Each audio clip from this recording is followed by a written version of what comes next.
morning, dear children. Nice to meet you again. Let's start a lesson related to motion and time. Now we already know motion क्या होता है. Motion का मतलब है एक जगह से दूसरी जगह का मूवमेंट. पर exactly definition क्या है motion का, वो हम समझें. सबसे पहले ये आता है motion. If position of an object changes with time with respect to a fixed point. अगर हम लोग ये एग्जाम्पल लेते हैं कि एक ट्री है, ठीक है, एक स्टेशनरी ऑब्जेक्ट हम लोग एग्जाम्पल में लेंगे, यानी वो मूव नहीं कर रहा है, वो अपनी जगह पे. या तो हम लोग कोई बिल्डिंग ले सकते हैं, ठीक है, एक स्टेशनरी, और वहाँ से सपोज हम लोग ये सोचते हैं कि वो ट्री से हम लोग चलकर जाते हैं. जब हम लोग ट्री से चलकर जाते हैं और हम आगे पहुँच जाते हैं, हो सकता है दूसरी ट्री के पास या दूसरी कार के पास हम लोग पहुँच रहे हैं, तो हम लोग ये देखते हैं कि हमने उस ट्री से लेके उस कार तक हमने ट्रैवलिंग की. और ट्रैवलिंग कैसा होता है, उसमें टाइम भी लगता है. हम लोग जितने टाइम चल के आते हैं हमें उतना समय भी लगता है. सपोज हमको 1 मिनट लगता है वो ट्री से कार तक जाने के लिए, और कितना डिस्टेंस रहेगा, मे बी 5 मीटर्स का डिस्टेंस रहेगा.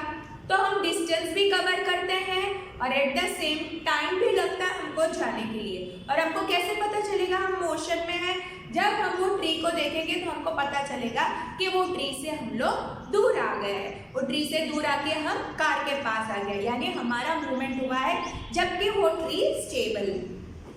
सो I repeat again, if position of an object, इसमें ऑब्जेक्ट क्या था, हम लोग खुद थे, वॉकिंग करके आ रहे थे. चेंजेस विद टाइम, टाइम लगता है, हम लोग वहाँ ट्री से लेके कार तक जाता है. तो जब हम लोग अपनी जगह बदलते हैं, ठीक है, टाइम भी लगता है with respect to a fix point. और फिक्स पॉइंट हमने क्या लिया था, एक ट्री लिया था. वो ट्री फिक्स पॉइंट से, ट्री से हम लोग हट के निकल गए थे. The object is said to be in motion, मतलब हम लोग मोशन में हैं. I hope you have understood this nicely. अब दूसरा आएगा linear straight motion. Linear straight motion का मतलब होता है सीधा जाना, एकदम स्ट्रेट जाना.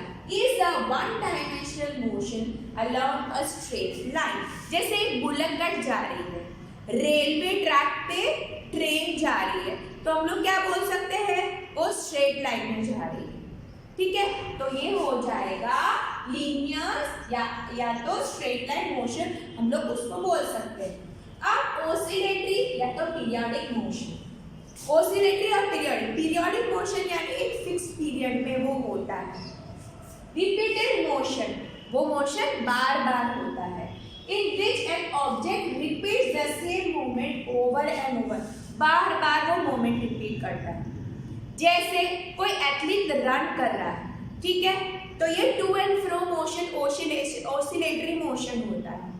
ओसिलेटरी मोशन होता है और ये रिपीटेड रनिंग में ये मोशन होता है.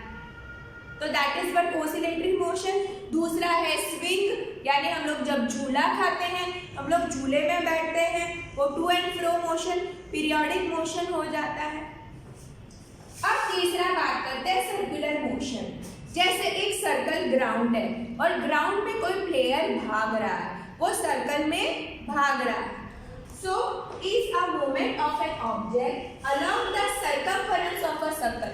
जो सर्कल के बाहर की लाइन होती है उसको हम लोग सर्कमफेरेंस बोलते हैं. तो बाहर की लाइन की तरफ दौड़ता रहता है. और rotation along a circular path, या तो rotation along a circular path. जैसे हम लोग अर्थ बोल सकते हैं, अर्थ किसके आगे पीछे घूमता है, सन, तो सन की तरफ राउंड करता है, ठीक है, वो रिवॉल्यूशन करता है, वो सर्कुलर मोशन हो जाता है. तो ये तीनों के एग्जाम्पल मैंने आपको बता दिए. मोशन क्या है मैंने आपको बताया, लीनियर क्या है, ओसिलेटरी क्या है, और सर्कुलर मोशन क्या है.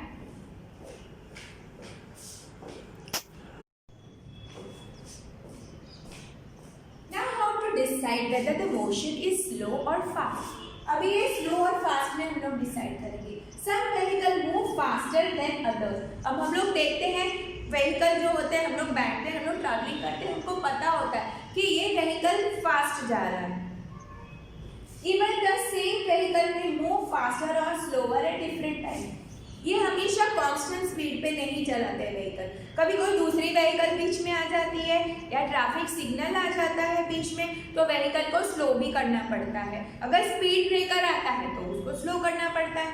बम्प्स आते हैं, खड्डे आते हैं तो भी स्लो होता है। तो हर एक व्हीकल कॉन्स्टेंटली एक स्पीड में नहीं जा सकती है। एट टाइम्स वो स्लो एंड फास्ट मूवमेंट होता ही रहता है। तो इससे आपको पता चलता है कि व्हीकल स्लो या फास्ट चल रही है। अब how can we decide which object is moving slow and which object is moving fast? भी हमको पता तो चल जाता है कि अगर जो व्हीकल आगे निकल गई है वो फास्ट है और जो पीछे रह जाती है वो स्लो है। जैसे हम लोग देखते हैं कि हम लोग जा रहे हैं ट्रैफिक में, एक ब्लू कार है, एक ग्रीन कार है, तो हमारे साथ ही है, और हम लोग सपोज एक वाइट कार में, तो हम लोग देखते हैं कि वो सबसे आगे ब्लू कार है, पर धीरे धीरे क्या होता है, वो ग्रीन कार ओवरटेक करती है, वो अपनी स्पीड बढ़ा देती है और वो सब कार्स के आगे निकल जाती है। तो इससे हमें पता चल जाता है कि वो ओवरटेक कर रहा है, वो फास्ट स्पीड में आगे निकल जाता है। तो in relation to our car, in relation to other car, we can understand that the car speed of that car is much more than our car। तो हमको ये डिफरेंस से पता चल जाता है कि वो जब आगे निकल जाती है कि ये फास्ट मूव हो रही है।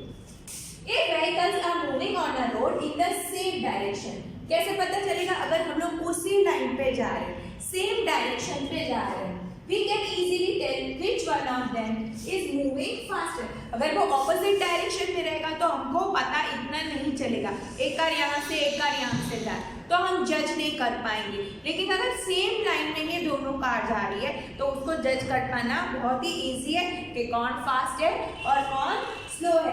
Example, motion of vehicle on the road में जो व्हीकल जा रहे हैं उसके हिसाब से। अब हम लोग दूसरी एग्जांपल ले सकते हैं, बस और बाईसाइकिल। सपोज हम लोग बाईसाइकिल चला रहे हैं और बस है, तो नॉर्मली हम लोग जब पेडलिंग करते हैं टाइम लगता है, अपना पूरा बॉडी का वेट उस पर होता है, तो साइकिल और बस की स्पीड में बहुत डिफरेंस होता है। हम यहाँ से वहाँ जाने के लिए हमको 5 मिनट लगेंगे, लेकिन अगर बस होगी तो फट से 1 सेकंड के अंदर वहाँ से निकल जाएगा। तो इससे भी हमको आइडिया आती है कि बस की स्पीड ज़्यादा है और एक बाईसाइकिल की स्पीड कम है। अब we can say faster vehicle has a higher speed. In a 100-meter race it is easy to decide whose speed is the highest. जब हम लोग रेसिंग करने जाते हैं तो रेसिंग किसके लिए होता है कि कौन पहले पहुंच रहे हैं, और वो स्पीड जानना बहुत ही जरूरी हो जाता है। हम समझते हैं 100 मीटर की रेस है तो उसमें जज कर पाना बहुत ही इजी होता है। One who takes shortest time to cover the distance of 100 meters has the highest speed। और सबसे हाईएस्ट स्पीड किसकी होती है? वो कम से कम समय में वो डिस्टेंस पार करके निकल जाता है, 100 मीटर वो निकल जाता है, वो विनर साबित होता है, उससे सबसे ज्यादा स्पीड हम बता सकते हैं। I hope with this examples the concept of slow and fast is clear to you.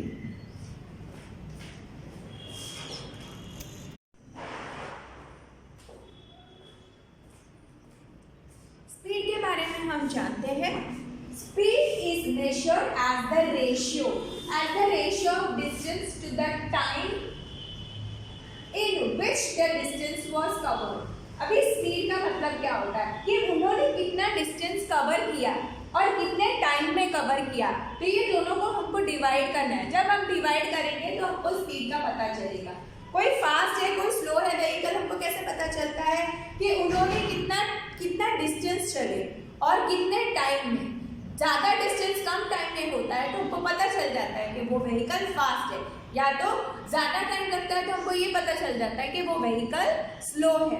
जैसे अगर हम लोग ऐसे एग्जांपल देते हैं कि एक कार है, एक कार को 50 किलोमीटर्स जाना है, 50 मीटर्स जाना है, उसको 1 घंटा लगता है, ठीक है। 50 किलोमीटर्स ट्रैवल करने के लिए हमको कितना टाइम लगता है?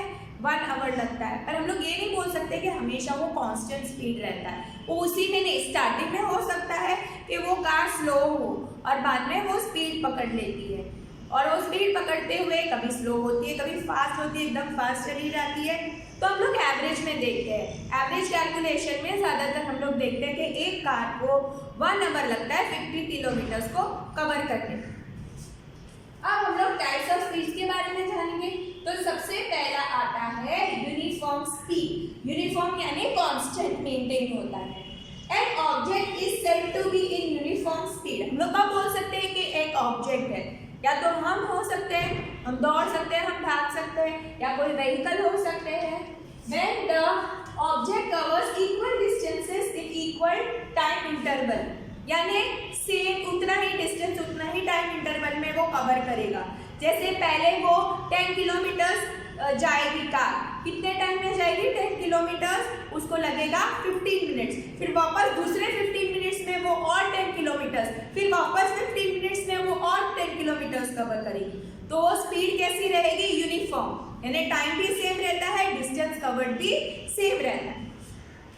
अब अगर हम लोग बात करते हैं नॉन यूनिफॉर्म स्पीड की, an object is said to be in non-uniform speed when the object covers different distances at equal intervals of time. Suppose हम लोग ये सोचते हैं कि 15-15 मिनट का हम लोग स्लॉट रखते हैं, तो पहले एक कार है 15 मिनट में 10 किलोमीटर जाएगी, फिर दूसरे 15 मिनट में 20 किलोमीटर जाएगी, फिर दूसरे 15 मिनट में वो 12 किलोमीटर जाएगी, और चौथे 15 मिनट में वो जाएगी 14। तो हम लोग अगर उसको टोटली ऐड करेंगे तो अगर हम लोग देखेंगे तो सबका डिस्टेंसेस टाइम तो सेम है, टाइम 15 मिनट्स ही था, लेकिन 10 लगता है, कभी 14 लगता है, कभी 12 लगता है, कभी 13 लगता है। तो ये जो है किलोमीटर्स वो डिफर करेंगे, टाइम इंटरवल सेम रहेगा लेकिन डिस्टेंस ट्रैवल है वो डिफरेंट रहेगा। Now we will be talking about average speed. Average speed is defined as the uniform speed which is given by the ratio of total distance traveled by an object to the total time taken by the object। अब अगर हम लोग को average speed ढूंढनी है तो पहले 15 minute लगी, फिर 20 मिनट लगी, फिर 30 मिनट लगी, वो सारे जो है उसको हमको ऐड कर देना है, और जितना डिस्टेंस टोटल कवर किया है वो सबको ऐड करके उसका टोटल निकाला है, टाइम टेकन टोटल निकाला है, और वो दोनों को डिवाइड करना है, वो हो जाएगा एवरेज स्पीड अपना।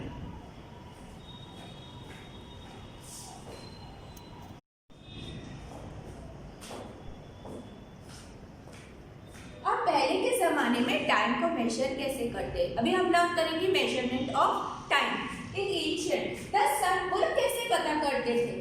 दिनों रात का। The sun rises every day in the morning, the time between one sunrise and the next is called a day.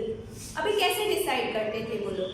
जैसे सन राइज होता है वो तो सबको पता है, उजाला हो जाता है, तो पहले के लोग कैसे डिसाइड करते थे? एक दिन पूरा कैसे कंप्लीट होता था? आज का सनराइज बराबर है, और दूसरे दिन जब सूरज उगता है उसको पूरा वन डे वो लोग कैलकुलेट करते थे। और दिन रात कैसे पता करते थे? जैसे सनराइज होता है तो दिन, और जब वो आफ्टरनून का टाइम, मॉर्निंग का टाइम, इवनिंग का टाइम, और जब सन सेट होता है, सन सेट होने के बाद वो लोग ये सोचते थे वो रात हो चुकी है। फिर दूसरे दिन जब सनराइज होता था तो उसको नेक्स्ट डे वो लोग मानते थे। Similarly, a month was measured from one new moon to the next new moon। अभी न्यू मून का 15 डेज का होता है, दूसरा न्यू मून का 15 डेज, तो ऐसे जब दो न्यू मून यानी मून नहीं दिखाई देता है उससे वो लोग डिसाइड करते थे कि एक मंथ पूरा हो चुका है। तो एक मंथ के बारे में कैसे जानते थे वो? A month was measured from one new moon to the next. A year was fixed as the time taken by the earth to complete one revolution of the sun। और कैसे पूरे साल का पता लगता था कि अर्थ जो है पूरा चक्कर काटता था सन के आसपास, उसको पूरा महीने में गिनती होती। अब सब एंशिएंट टाइम मेजरिंग डिवाइसेस, पुराने के ज़माने में वो लोग कैसे एंशिएंट टाइम मेजर करते थे। जैसे अभी सन डायल जंतर मंतर दिल्ली में है, वो जो सन डायल है उसका जो शैडो गिरता है, सन ऊपर होता है, वो डायल में से जैसे शैडो गिरता है उससे वो टाइम डिसाइड होता है। पर ये किसके लिए पॉसिबल है? अगर क्लाउडी डेज न हो तो सनशाइन होना चाहिए, अगर सन होगा तो ही पॉसिबल है। अगर अंधेरा हुआ, क्लाउडी हुआ, रेनी हुआ तो इससे पता करना बहुत ही डिफिकल्ट है। दूसरा आता है सैंड क्लॉक। सैंड क्लॉक में अगर हम लोग इमेजिन करते हैं कि एक बार पूरी सैंड खत्म हो गई, फिर उसको उल्टा करेंगे 1 आवर अगर हम लोग सोचते हैं, वो सैंड पूरा नीचे एम्प्टी हो जाएगा, नीचे की तरफ खाली हो जाएगा, धीरे धीरे वो सैंड गिरता रहेगा, 1 आवर में वो पूरा सैंड नीचे तक पहुंच जाएगा। तो ये सैंड क्लॉक भी अच्छा पड़ता है। सपोज हम लोग को जानना है कि हम लोग को ये जो पीरियड है या ये जो हम लोग गेम खेल रहे हैं वो 1 आवर के लिए रहेगा। एक क्लास हम लोग कर रहे हैं, हम लोग कोई पेपर लिख रहे हैं 1 घंटे के लिए, तो हम लोग इसका यूज़ कर सकते हैं। सैंड ब्लॉक का रख देंगे और तब तक जब पूरी सैंड एम्प्टी हो जाती है तब हम रियलाइज करेंगे कि ये टाइम 1 आवर फिनिश हो गया। अब वाटर क्लॉक में भी ऐसा ही है, जैसे धीरे धीरे वाटर नीचे गिरेगा और उतने टाइम में कलेक्ट हो जाएगा, उस हिसाब से भी टाइम जाना जाता है वाटर फ्लो के हिसाब से। अब सब कॉमन अभी मॉडर्न के जो सब कॉमन क्लॉक्स है, एक तो वॉल क्लॉक होता है, वॉल क्लॉक में भी पेंडुलम वाले भी होते हैं। फिर दूसरा टेबल क्लॉक होता है, फिर डिजिटल क्लॉक होता है और रिस्ट वॉचेस भी होती है। रिस्ट वॉचेस जो सेल पे चलते हैं तो वो माइन्यूटली सेकेंड्स में मेजर होते हैं और परफेक्ट टाइम भी बताते हैं। और ये जो डिजिटल क्लॉक है उसके अंदर फिगर्स आते हैं, डायरेक्ट कितने बजे वो हमको PM AM वो डिजिटल क्लॉक में हमको पता चल जाता है।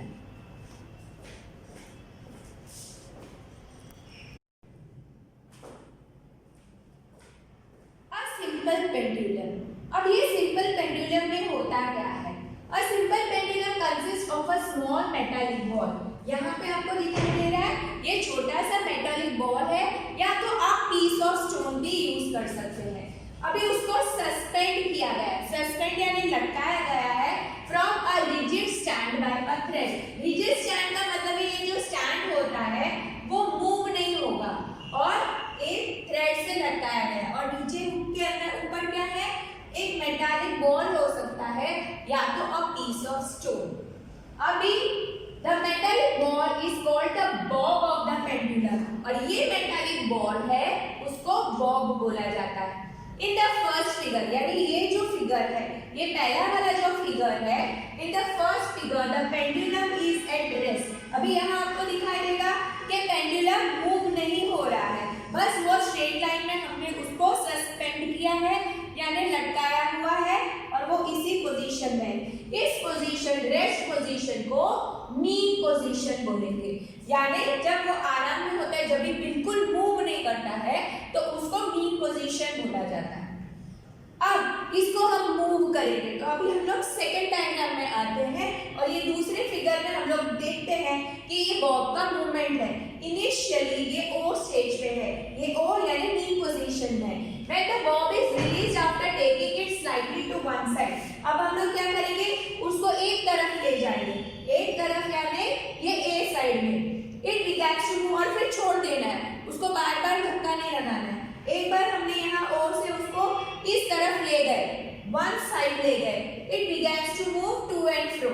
अब वो क्या करेगा, ए से बी में जाएगा, बी से वापस ए में आएगा और ऐसा ही मूव होता रहेगा टू एंड फ्रो मोशन। और इसके लिए हम लोग ने स्टार्टिंग में क्या किया था, पहले ये पोजीशन में था, वो पोजीशन में था, फिर हम लोगों ने उनको एक तरफ ले लिया। जब एक तरफ ले लिया तो वो टू एंड फ्रो मोशन शुरू हो गया। When the bob यानी ये metal ball, when the bob is released after taking it slightly to one side, it begins to move to and fro. This to and fro motion is an example of periodic oscillatory motion. ये motion जो to and fro motion है इसको oscillatory periodic, क्योंकि ये perfect एक एक period के बाद होता है। Starts from O, that is mean position, it moves to A। अभी O से कहाँ जाएगा, A, फिर A के बाद कहाँ मूव होते जाएगा, B, B, फिर वापस O तक आएगा। तो ये एक oscillation पूरा हो गया। Starts from O, I repeat again, starts from O, moves to A, then to B, back to O। One oscillation gets completed, ये एक oscillation complete हो गया। ऐसे भी हम लोग देख सकते हैं कि O से शुरू होकर वापस O तक आता है, लेकिन अगर हम लोग A से शुरू करते हैं तो A से लेके B तक, B से लेके वापस A तक, वो वन oscillation है। A to B and from B to A again, A to B and from B to A again, that is one oscillation।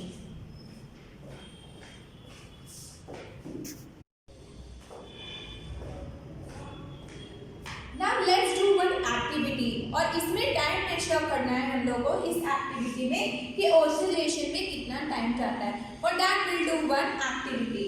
First, mark the position O, mean position. सबसे पहले नीचे ये रहेगा अपना simple pendulum, इससे हमको activity करनी है, ठीक है। तो सबसे पहले हम लोग ओ मार्क करेंगे। अब हम क्या करेंगे, इस बॉब को स्लाइडली ए की तरफ होल्ड द बॉब, यानी पहले ये बॉब को पकड़ना है और स्लाइडली वन साइड में लेके जाना है और वो साइड ए है। जब इसको एक्सट्रीम पोजीशन बोला जाएगा, this will be extreme position. अब ये एक्सट्रीम पोजीशन ए है, ये बी भी एक्सट्रीम पोजीशन है, ये भी एक्सट्रीम पोजीशन है और ये भी एक्सट्रीम पोजीशन रहेगा, दोनों एक्सट्रीम पोजीशन है। तो ये जब हम लोग बॉब को पकड़ेंगे और यहाँ से होल्ड करके इस तरफ लाना है एक्सट्रीम पोजीशन में, ठीक है। अब हम लोग उसको वन साइड में लेकर चले गए। अभी स्टार्ट करना है आपको स्टॉप वॉच। जब ए में होता है उसको रिलीज करने के पहले, छोड़ने के पहले हम लोग क्या करेंगे, स्टॉप वॉच शुरू कर देंगे। ऐसे छोड़ के तुरंत स्टॉप वॉच स्टार्ट करेंगे। स्टॉप वॉच किसके लिए, टाइम मेजर करने के लिए, ओसिलेशंस का, जैसे टू एंड फ्रो मोशन होता है वो।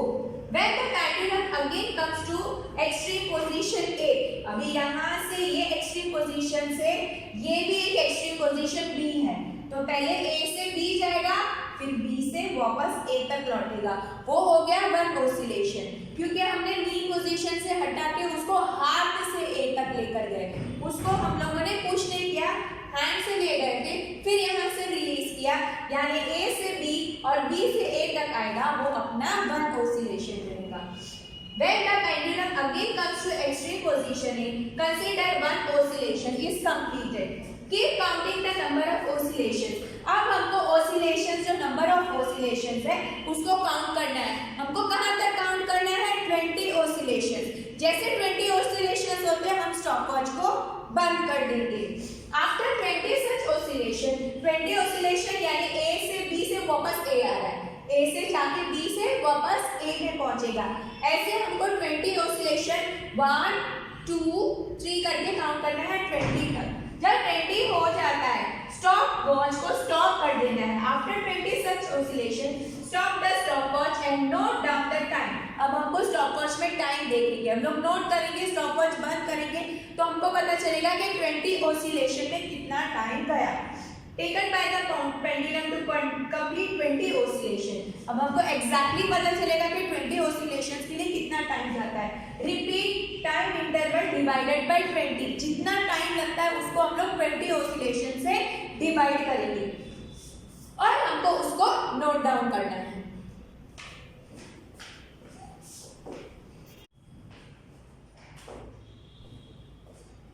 सबसे पहले हम ये जानते हैं that time taken by the pendulum to complete one oscillation is called its time period.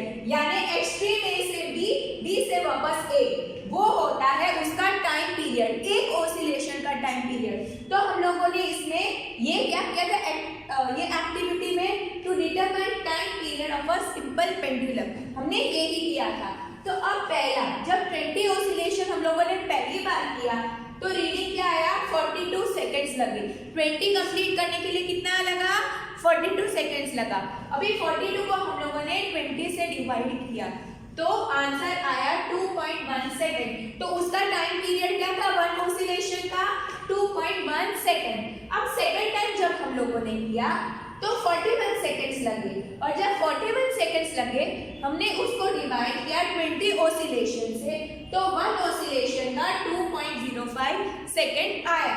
अब थर्ड टाइम हम लोगों ने 40 किए, 40 सेकेंड्स आए, 20 जब ऑसिलेशंस किए तो उसको हमने डिवाइड किया 20 से, तो एग्जैक्टली 2 सेकेंड्स आए।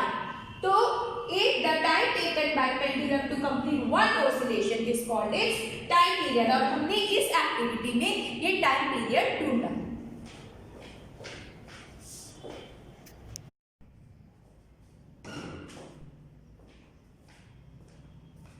Unit of time and speed. The basic unit of time is second, यानी मेन हम लोगों को जो कैलकुलेशन करना है वो हम लोग को बेसिक यूनिट है अपना second. Its symbol is s, और सेकेंड को कैसे लिखा जाएगा, s. Larger units of time are, अभी जैसे आगे हम लोग ने कैलकुलेशन के लिए यूज करा होगा मिनट्स, एंड आवर्स। ये लार्जर है, सेकंड से ज्यादा मिनट बड़ा होता है, मिनट से ज्यादा आवर। यू नो 60 सेकंड्स यानी 1 मिनट होता है और 60 मिनट्स यानी 1 आवर होता है। तो यार ये लार्जर यूनिट्स हैं। Speed is distance upon time. अभी स्पीड को हमारा फॉर्मूला कौन सा है कैलकुलेट करने का? डिस्टेंस कितना कवर किया, कितने टाइम में। The basic unit of speed is metre per second. Metre को डिवाइड करना है सेकेंड। ये है अपना बेसिक यूनिट जो मेजरमेंट के लिए यूज होता है। It could be expressed as, लेकिन उसको ऐसे भी एक्सप्रेस किया जा सकता है ये मीटर अपॉन मिनट। अभी ये भी हम लोग कर सकता है, या तो किलोमीटर अपॉन आवर, ये भी किया जाता है। Repeat again, it could be expressed as metre upon minute या तो किलोमीटर अपॉन आवर। अभी symbols of all the units are written in singular. अभी हम लोग को सिंगुलर में रखना है, उसको प्लूरल में नहीं दिखाना है। जैसे फॉर एग्जाम्पल 50 किलोमीटर लिखना है एंड नॉट 50 किलोमीटर। हमको 50 किलोमीटर नहीं लिखना है, हम लोग को क्या लिखना है 50 किलोमीटर। 8 सेंटीमीटर लिखना है एंड नॉट 8 सेंटीमीटर। ये प्लूरल फॉर्म हमको यूज नहीं करना है, we can only use the singular form. अभी ये गैलीलियो के बारे में हम लोगों ने सुना है, दैट इज 1564 से लेके 1642। तो अभी इनके बारे में हम लोगों ने सुना है, इन्होंने क्या देखा था कि एक लैंप लटक रहा था और वो लैंप है वो ओसिलेट कर रहा था। ठीक है, उन्होंने ये देखा पल्स रेट के हिसाब से कि सेम टाइम जाता है वो ओसिलेशन के लिए वो लैंप का, when suspended from the same height जो होता है सेम हाइट पे वो नंबर ऑफ ओसिलेशन जो लेता है उसके लिए वो पीरियोडिक टाइम लगता है। वो ही टाइम लगता है उसको एक एक्सट्रीम पॉइंट से जाके दूसरे एक्सट्रीम पॉइंट तक जाने के लिए, जो हम लोगों ने आगे के एक्टिविटी में की है। तो ये गैलीली ने वो देखा जब वो बैठे हुए थे चर्च में कि एक लैंप है, वो लैंप है उसकी जो सेम हाइट है उसको ओसिलेशन लेने में इतना ही टाइम लगता है, ये पीरियोडिक है। So he found that the pendulum of a given length takes always the same time to complete one oscillation. तो उन्होंने फिर डेवलपमेंट किया, किस चीज का डेवलपमेंट किया? पेंडुलम क्लॉक का। अभी हम लोग देखते हैं वो घड़ी होती है उसके नीचे एक पेंडुलम है वो मूव करता रहता है। वो फिर आगे आगे क्वार्ट्ज वॉचेस आए, रिस्ट वॉचेस आए, अलग अलग आए जो हम लोग अभी डिजिटल वॉचेस भी हम लोग यूज करते हैं। तो सबसे पहले कौन सा आया था? Pendulum watches.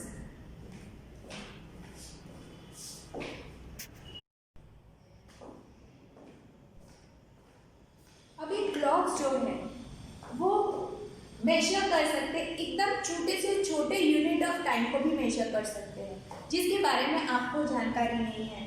तो चलो हम लोग जानते हैं।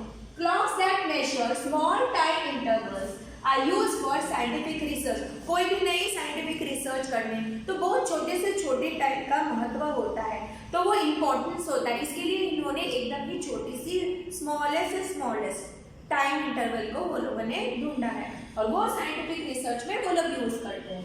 तो 1 micro second, 1 million of a second, यानी सेकेंड का भी 1 मिलियन पार्ट, वो है 1 micro second. 1 nano second, 1 billion of a second, यानी एकदम ही छोटा। सेकेंड इटसेल्फ ही इतना छोटा होता है, 1 बोलते उतने में तो सेकेंड भी खत्म हो जाती है, तो उससे भी बहुत ही कम टाइम।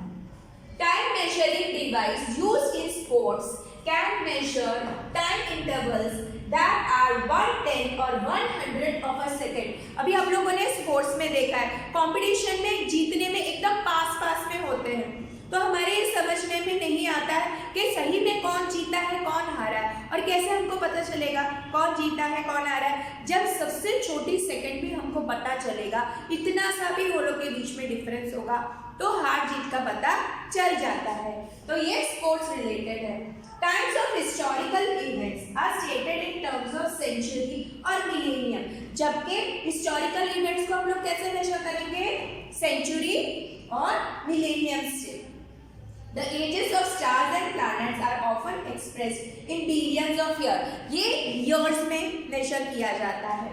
प्लैनेट्स और स्टार्स उसके बारे में कौन सा होता है? Billions of years.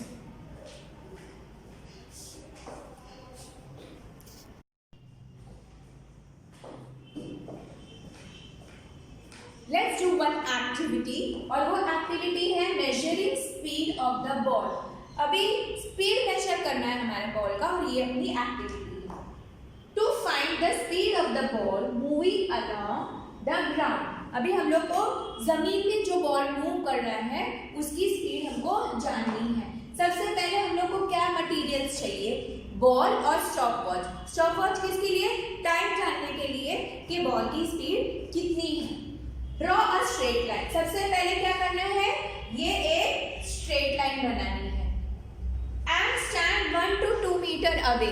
या तो आप या तो आपके दोस्तों के साथ में ये एक्सपेरिमेंट आप कर सकते हो, अलग अलग दोस्तों के साथ में। तो आपको 1-2 मीटर दूरी में खड़ा रहना है, बैठना है। Gently roll the ball perpendicular to the line. अभी ये लाइन है, उसके परपेंडिकुलर में आपको ऐसे बॉल को जेंटली डालना है, बहुत फास्ट स्पीड में नहीं, रोल करना है to the line. How much time does the ball take to come to rest.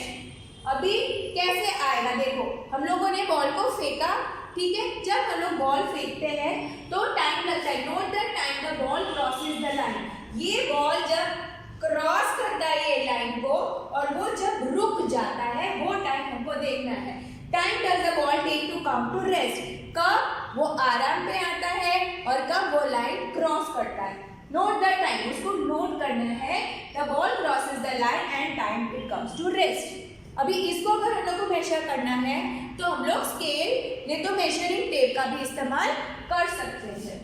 Repeat the activity and record the observation. या आप अकेले कर सकते हो उसको, या तो आपके फ्रेंड्स को भी बोल सकते हो ग्रुप में कि एक के बाद एक ये हम लोग करते हैं। तो सीरियल नंबर या तो 1 2 3 4 5 हम पांचों बार हम ही बॉल को डालेंगे, या तो 5 हमारे फ्रेंड्स को बोलेंगे अलग अलग को ये एक्टिविटी करने। तो फर्स्ट स्टेप जब डालेंगे तो distance move by the ball in metre 9 metre, और कितना टाइम लगा, 6 सेकेंड्स लगा। कितना लगा, 6 सेकेंड्स लगा। अब हमको क्या करना है, स्पीड के लिए हम लोगों को डिस्टेंस यानी 9 मीटर, और टाइम कितना लिया था, 6। 9 को 6 से हम लोग डिवाइड करेंगे तो क्या आएगा, स्पीड 1.5 मीटर पर सेकेंड। अब हम लोग सेकेंड जब सेकेंड टाइम थ्रो करेंगे तो 8 मीटर्स बॉल जाएगा, और टाइम कितना लगेगा, 4 सेकेंड्स। तो 8 डिवाइड बाय 4 के टेबल में इजीली 8 डिवाइड होता है 2 जा, तो 2 मीटर पर सेकेंड। अब नेक्स्ट टाइम थर्ड टाइम डालेंगे तो 5 मीटर्स बॉल जा रहा है, और कितना टाइम लगता है, उसको भी 4 सेकेंड से लगता है, भले कम टाइम जा रहा है फिर भी। अब 5 डिवाइड बाय 2, जब हम लोग 5 को डिवाइड करते हैं 2 से तो 1.25 मीटर पर सेकेंड ट्रेवल हो रहा है। इसकी स्पीड इतनी है, कम है। अब 4 टाइम अगर हम लोग ट्राई करेंगे तो 7 मीटर्स गया है, और इसमें कितना टाइम लगा, 3 सेकेंड्स लगा। तो 7 डिवाइड बाय 3 जब हम लोग करते हैं तो 2.3 मीटर पर सेकेंड स्पीड है। अभी 5th टाइम जब ट्राई करेंगे तो ये distance covered is 10 metres, seconds लगे 6, तो divide 10 by 6 that is 1.6 second 67 minute per second. This is the way to measure the speed of the ball.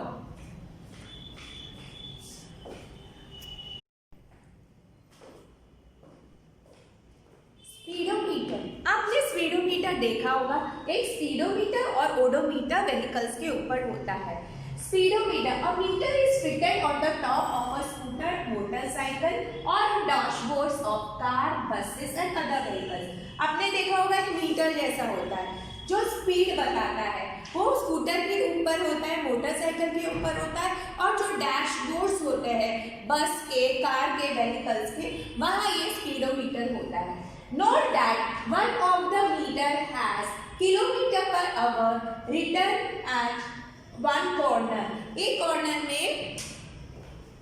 में लिखा हुआ होता है वन ऑफ द कॉर्नर में कि ये किलोमीटर पर आवर ये यूनिट है, कितना किलोमीटर ट्रैवल किया 1 घंटे में, ये स्पीड बता रहा है। स्पीड बता के जैसे हम लोग स्पीड कैलकुलेशन हम लोगों ने किया था, डिस्टेंस अपॉन टाइम, वैसा। 10 This is called speedometer. It records the speed directly in kilometer per hour.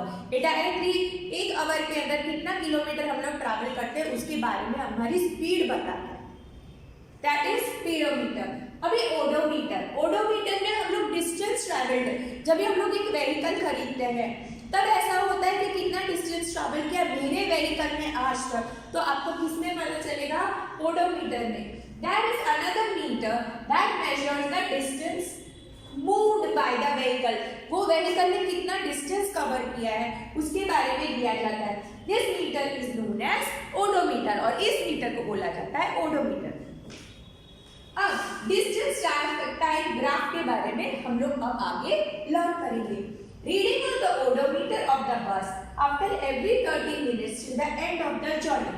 अभी ओडोमीटर मतलब कितना डिस्टेंस ट्रैवल किया हो, तो वो हम लोग जब बस के कोई पिकनिक में वगैरह में जा रहे हैं तो बस का जो रीडिंग है उसके हिसाब से डिस्टेंस टाइम ग्राफ हम लोग अब बनाने वाले हैं टेबल के हिसाब से.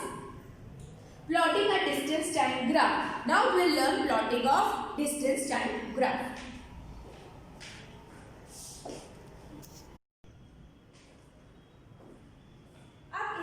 हम लोग डिस्टेंस और टाइम का ग्राफ करेंगे. यहाँ पे देखेंगे ये बस अगर कोई पिकनिक में जा रही है तो इसका हम लोग कैसे कैलकुलेशन करेंगे. अब सबसे पहले यहाँ पे टाइम दिया हुआ है ये कॉलम में, यहाँ ओडोमीटर रीडिंग दिया है, यहाँ distance from the starting point जहाँ तक उनको पहुँचना है शुरुआत से लेके एंड तक का. अभी ये ओडोमीटर में इतना रीडिंग है, ठीक है.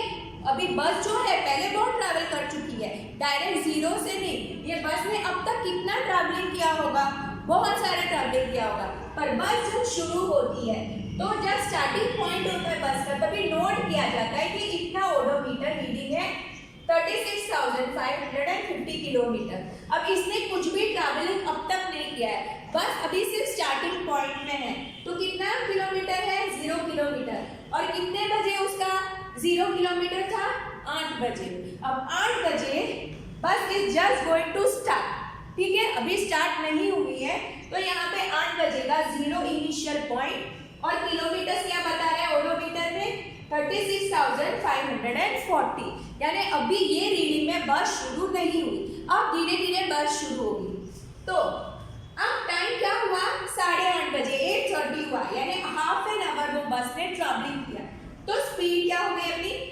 36,560 किलोमीटर. यानी कितने किलोमीटर का डिफरेंस है? 20. तो ये क्या आया? 20 किलोमीटर.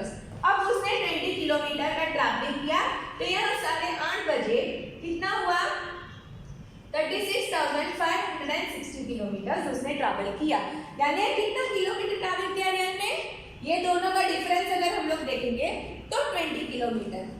अब 9 in, अभी 9 in मॉर्निंग का हुआ जब 9 बजे, ठीक है. तो 9 o'clock था तो उसका ट्रैवलिंग कितना हुआ?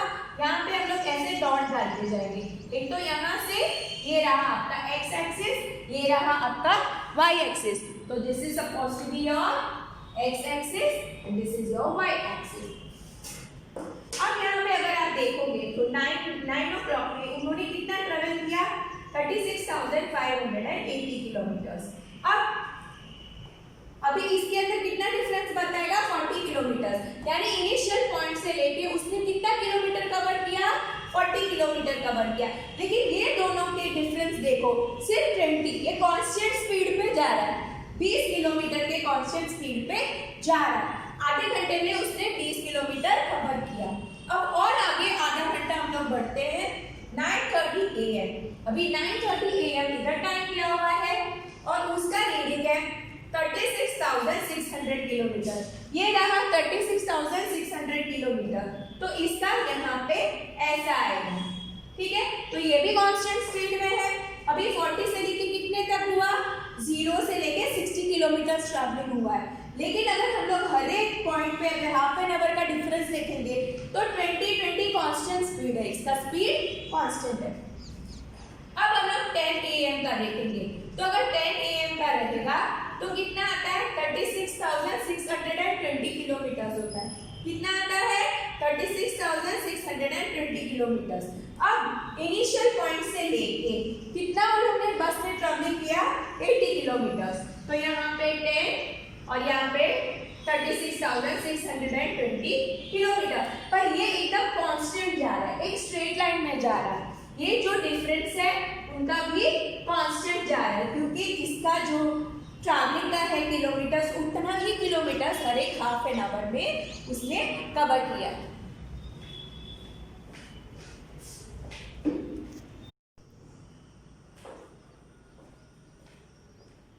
अब हम लोग ग्राफ में कैसे रिप्रेजेंट करना है सीखेंगे। और ये है the motion of a car. Question क्या है? मोशन ऑफ द कार यानी मूवमेंट ऑफ द कार। अब सबसे पहले सीरियल नंबर 1 हम देखेंगे। ये टाइम है और ये डिस्टेंस है। सबसे पहले हम लोग ये टेबल समझ लेंगे, फिर मैं आपको ग्राफ के बारे में बताती हूँ। सबसे फर्स्ट में अब टाइम क्या है? 0 और कितना डिस्टेंस कवर किया है? 0, यानी अभी कुछ भी टाइम यूज नहीं किया है, कोई डिस्टेंस भी कवर हम लोग नहीं किया है, जस्ट स्टार्ट ही नहीं हुई है। फिर सेकेंड में हम लोग देखेंगे कितना टाइम लगा? 1 मिनट लगा। 1 मिनट में कितना डिस्टेंस कवर किया गाड़ी ने? 1 किलोमीटर। और फिर थर्ड देखेंगे, अब गाड़ी आगे बढ़ती है, 2 मिनट्स खत्म होते हैं, 2 मिनट्स खत्म होते ही कितना ट्रैवल कर रही है? 2 किलोमीटर डिस्टेंस ट्रैवल कर रही है। वैसे ही फोर्थ में आएगा, 3 मिनट्स लग रहे हैं, 3 मिनट्स में उन्होंने कितना कवर किया? 3 किलोमीटर। 4 मिनट में 4 किलोमीटर, 5 मिनट में 5 किलोमीटर। अब ये डिफरेंस हमको पता चलेगा, टाइम में भी 1 मिनट का डिफरेंस है और डिस्टेंस में भी 1 किलोमीटर का डिफरेंस है। इसके लिए इसका जो ग्राफ बनेगा वो एकदम ही कांस्टेंट, इसकी स्पीड कैसी है? कांस्टेंट है, ना ज्यादा है ना कम है, वो कि वही टाइम में वही स्पीड है। स्पीड हम लोग कैसे कैलकुलेट करते हैं? डिस्टेंस अपॉन टाइम, ऐसे हम लोग कैलकुलेट करते हैं, तो वही रहेगा। तो जब सेम रहेगा तो ये जो ग्राफ है उसकी जो लाइन है वो भी कांस्टेंट दिखाई देगी। तो सबसे पहले हम लोग सीखते हैं कैसे बनाना है इसको। इस टेबल को देख के हमको एक ग्राफ को बनाना है। तो सबसे पहले हम लोग एक लाइन बनाएंगे OX लाइन बनाएंगे ग्राफ पेपर पे, और उसके पैरेलल हम लोग बनाएंगे OY एक्सिस। ये दोनों हम लोग बना रहे हैं। अब इसमें क्या करना है? हमको ये लेबलिंग करना है। तो इस साइड पे क्या आएगा? Time in minutes. जैसे यहाँ पे हम लोगों ने ये लिया है, तो टाइम हम लोग एक्स एक्सिस पे लिख रहे हैं, और यहाँ पे वाई एक्सिस में डिस्टेंस इन किलोमीटर। ये जो डिस्टेंस इन किलोमीटर है उसको हम लोग यहाँ रिप्रेजेंट करेंगे। अब आता है यहाँ पे टाइम का लिखना है।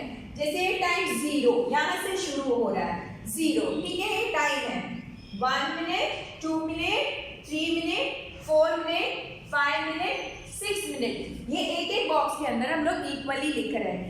अब उसके सामने अब हमको डिस्टेंस लिखना है। तो इसका भी 0, सबसे पहले 0 डिस्टेंस कवर किया, फिर 1 kilometre, 2 kilometre, 3 kilometre, 4 kilometre, 5 kilometre and 6 kilometre. इतना हमको करना है। अब क्या करेंगे कि ये देखना है, 0 है, यहाँ से शुरू करेंगे, ये इनिशियल पॉइंट है, ठीक है।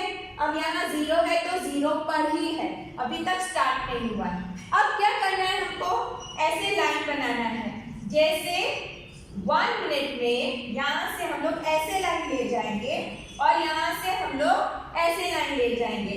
ये वर्टिकल लाइन है, ये हॉरिजॉन्टल लाइन है। तो 1 किलोमीटर कितने टाइम में ट्रैवल किया? 1 मिनट में। अब सेकंड आएगा, 2 मिनट्स में कितना ट्रैवल किया? 2 किलोमीटर। एक वर्टिकल लाइन बना रहे हैं हम लोग, एक हॉरिजॉन्टल लाइन बना रहे हैं। 3 मिनट्स में 3 हम लोग ऊपर ले जाएंगे यहाँ पर, और 3 ये इंटरसेक्टिंग पॉइंट्स है, जहाँ पे ये दो लाइन मिलती है। These are the intersecting points, और यहाँ पे हमको पॉइंट ड्रॉ करने हैं।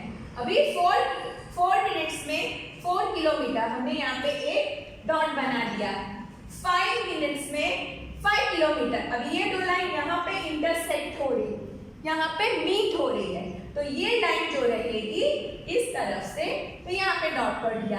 अब 6 मिनट्स में 6 किलोमीटर, तो यहाँ पे भी एक डॉट आ गया। तो इस हिसाब से ये जो लाइन है हमको ये डॉट्स को ज्वाइन करते करते आगे तक ले जाना है। या 0 से लेकर हम ऐसे डॉट्स को ज्वाइन करते करते आगे की तरफ बढ़ेंगे। ये हो गया हमारा मेन ग्राफ का लाइन, हमारा ये ही है। ये ग्राफ लाइन क्या रिप्रेजेंट करता है कि जो भी कार इन मोशन थी, इसकी स्पीड जो थी वो कांस्टेंट थी, फ्लक्चुएटिंग, कम ज्यादा नहीं थी, सेम ही स्पीड थी।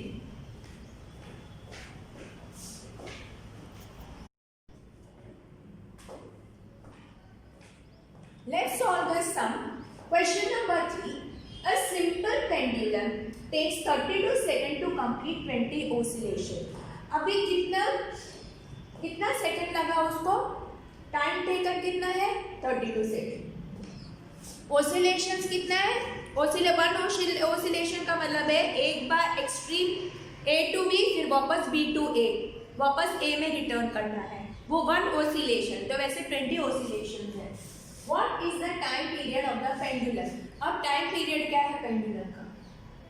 तो आंसर है नंबर ऑफ ओसिलेशंस। यहाँ पे ओसिलेशंस हम लोगों ने देखा 20 है, and total time taken to complete 20 oscillation 32 seconds. अब इसका फॉर्मूला क्या है? टाइम पीरियड अगर हम लोग को ढूंढना है तो total time taken divided the number of oscillations. 32 है, टाइम टेकन 32 सेकेंड्स, ओसिलेशंस 20 है, तो हम लोग ऐसे डिवाइड करेंगे। 20 1 सा 20, 12 आ रहा है यहाँ पे, डेसिमल डाला 0 ये, 26 सा 120, so your answer is 1.6 seconds.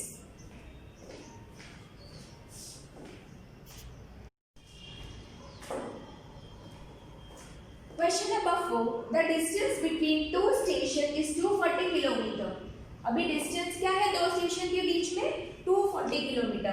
A train takes 4 hour to cover the distance, और कितना कवर करने में टाइम कितना लगता है? 4 hours. Calculate the speed of the train. सबसे पहले डिस्टेंस बिटवीन टू स्टेशंस लिखना है। डिस्टेंस कवर्ड वो है 240 किलोमीटर्स, और कितना टाइम लगा? 4 आवर्स। अभी ये हम लोग फॉर्मूला इधर डालेंगे, speed is distance upon time, that is 240 upon 4। अब ये 4 6 are 24, 4 zeros are 0, so we get the answer 60, so that is 60 kilometer per hour.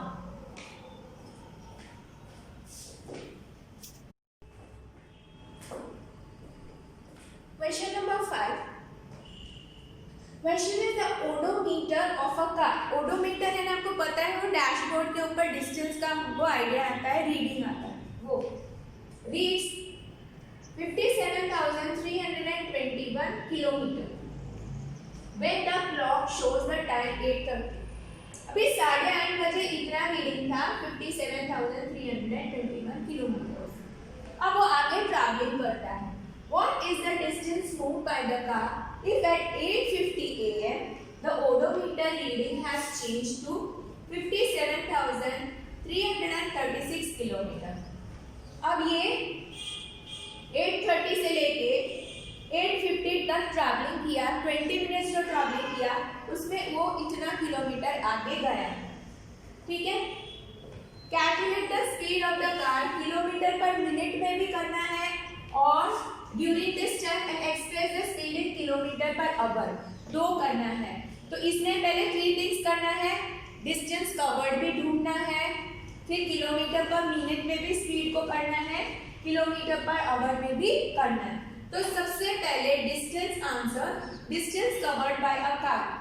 तो जहां ये लास्ट रीडिंग बताया था 57,336, उसमें से जो इनिशियल रीडिंग, जो स्टार्टिंग रीडिंग किया है उसको हम लोग सब्ट्रैक्ट करेंगे, तो आंसर आता है 15 किलोमीटर ट्रैवलिंग किया। टाइम टेकन, टाइम कितना लगा 15 किलोमीटर कवर करने के लिए? 8:30 से लेके 8:50 तक कितने मिनट्स होते हैं? 20 मिनट्स होते हैं। अब इसको हम लोग मिनट्स को आवर में कैलकुलेट करना है, तो 20 को हमको 60 से डिवाइड करना है। तो अगर ये 0 0 चला जाता है तो 2 3 जा 6, तो 1/3 आवर आता है, 1/3 आवर। तो 20 1 जा 20, 23 जा 60, तो 1/3 आवर। ये आवर में कैलकुलेट किया, मिनट तो हमारे पास ऑलरेडी है। अब सेकेंड स्टेप आता है स्पीड इन किलोमीटर किलोमीटर पर मिनट, अभी किलोमीटर पर मिनट में हमको स्पीड करना है। तो speed distance covered upon time taken, तो डिस्टेंस कितना हुआ था 15 किलोमीटर और मिनट्स कितनी हुई थी 20। तो हम इधर उसको डिवाइड करेंगे, ठीक है। तो 20 में से 15 नहीं जाएगा, इसके लिए हम लोग क्या करते हैं, पहले 0 लेंगे, डेसिमल डालेंगे और यहाँ पे 0 आ जाएगा। 27 जा 140, लिमिट का 10 आता है इधर और एक 0 यहाँ पे लिया हुआ है, तो 25 जा 100, तो यहाँ पे आएगा 0.75 किलोमीटर पर मिनट। ये मिनट का कैलकुलेशन है।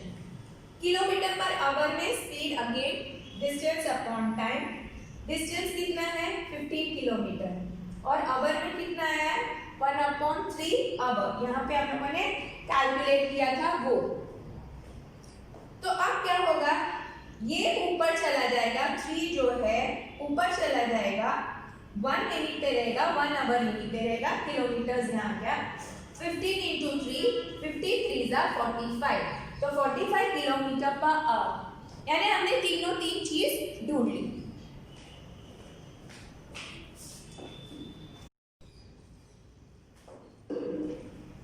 Question number 6.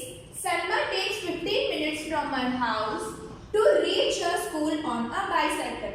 तो इसको बाइसाइकिल में स्कूल पहुंचने में 15 मिनट लगती है। If the bicycle has the speed of 2 metre per second, अब इसकी स्पीड 2 मीटर पर सेकेंड है, इसमें स्पीड ऑलरेडी दिया हुआ है। Calculate the distance between the house and the school. अब इसके अंदर स्पीड दिया हुआ है, टाइम दिया हुआ है, अब हमको डिस्टेंस ढूंढना है। आंसर स्पीड है 2 मीटर पर सेकेंड।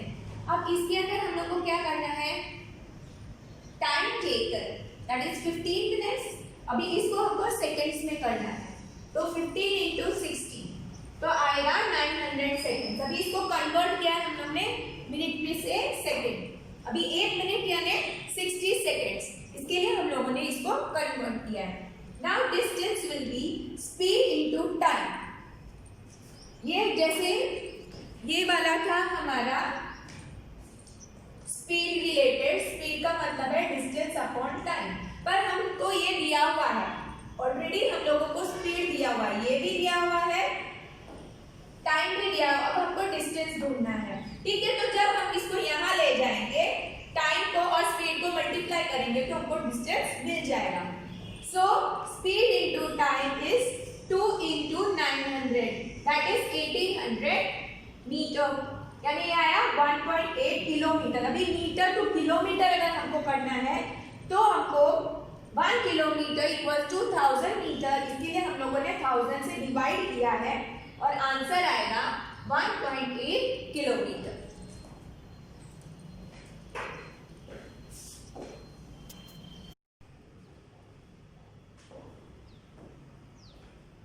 अभी दो फोटोग्राफ्स है। Question number 11, suppose the two photographs shown in figure 13.1 and figure 13.2 had been taken at an interval of 10 seconds, यानी ये फोटो लिए गए 10-10 सेकंड के इंटरवल में लिए गए, खाली एक ही बार 10 सेकंड के इंटरवल में।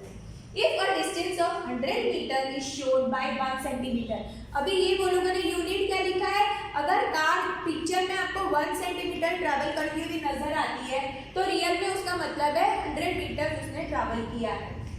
In this photographs, calculate the speed of the fastest car. अभी इसमें हमको देखना है सबसे फास्ट कार कौन सी है। From the figure 13.1 and 13.2, we conclude that the distance covered by the blue car is 2 centimetre. अभी हम लोग ये सोचते हैं ब्लू कार सबसे फास्ट है, सबसे आगे है, तो हम लोग ये सोचते हैं कि 2 सेंटीमीटर उसने कवर किया। तो हमने क्या लिया है, 1 सेंटीमीटर अगर हो, यहाँ पे दिया हुआ है 1 सेंटीमीटर का 100 मीटर, तो अगर 2 सेंटीमीटर आएगा तो 2 इंटू 100 करेंगे तो आएगा 200 मीटर। अभी टाइम टेकन रहेगा 10 सेकेंड्स। टाइम कितना था, यहाँ पे 10 सेकेंड्स के इंटरवल में फोटो खींचना, तो टाइम कितना हुआ 10 सेकेंड। तो speed is distance upon time, तो यहाँ पे distance is 200 metre, time 10 seconds, तो अगर हम डिवाइड करेंगे तो आंसर आएगा 20 मीटर पर सेकेंड।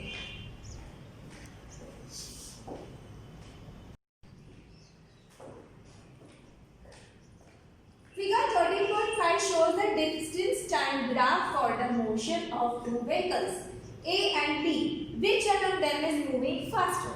अब उस हिसाब से ये ग्राफ बनाया गया है। इस तरफ टाइम टेकन है, इस तरफ डिस्टेंस है।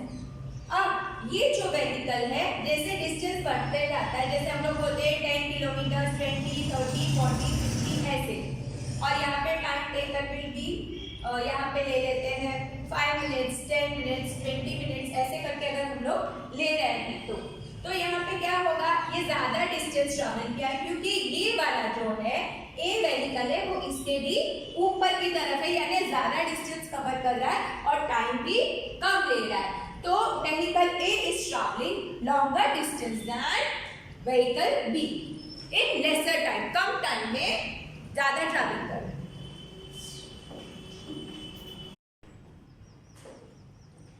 Question number 13. Which of the following distance diagrams show a truck moving with a speed which is not constant?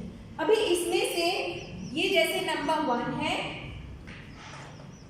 Number 2 वाला ग्राफ है, नंबर 3 वाला ग्राफ है, नंबर 4 वाला ग्राफ है। इसमें से हमको आइडेंटिफाई करना है किसका स्पीड है वो कांस्टेंट नहीं है। कांस्टेंट का मतलब होता है जैसे 1 मीटर में ट्रैवल किया, 1 मीटर में उसको लगे ट्रैवलिंग डिस्टेंस में टाइम लगा 5 मिनट्स, 2 मीटर में लगे 10 मिनट्स, तो ऐसे 5-5 मिनट के इंटरवल में कांस्टेंट वो स्पीड मेंटेन रहती है, ठीक है वो। तो इसमें फर्स्ट ग्राफ में अगर हम लोग देखेंगे, जब ये ऐसा स्ट्रेट लाइन आता है इधर और इधर, तो जब ये रहेगा तो ये डिस्टेंस और टाइम हम लोगों ने आगे भी किया था, ये जब 2 पॉइंट इंटरसेक्ट होते हैं तब ये स्पीड की लाइन बनती है, और ये जब स्पीड की लाइन स्ट्रेट होता है तब ये देखा जाता है कि वो कांस्टेंट स्पीड पे है, और ये सेकंड में एट रेस्ट में है। एट रेस्ट यानी वो व्हीकल स्टेशनरी है, वो मूव नहीं हो रही है। और इसमें हम लोग देख सकते हैं कि ये जो अगर हम देखते हैं this is a curve line, यानी इसका जो स्पीड है वो कांस्टेंट नहीं है, इट इज वेरिंग। इसके लिए इसका आंसर ये थर्ड वाला है।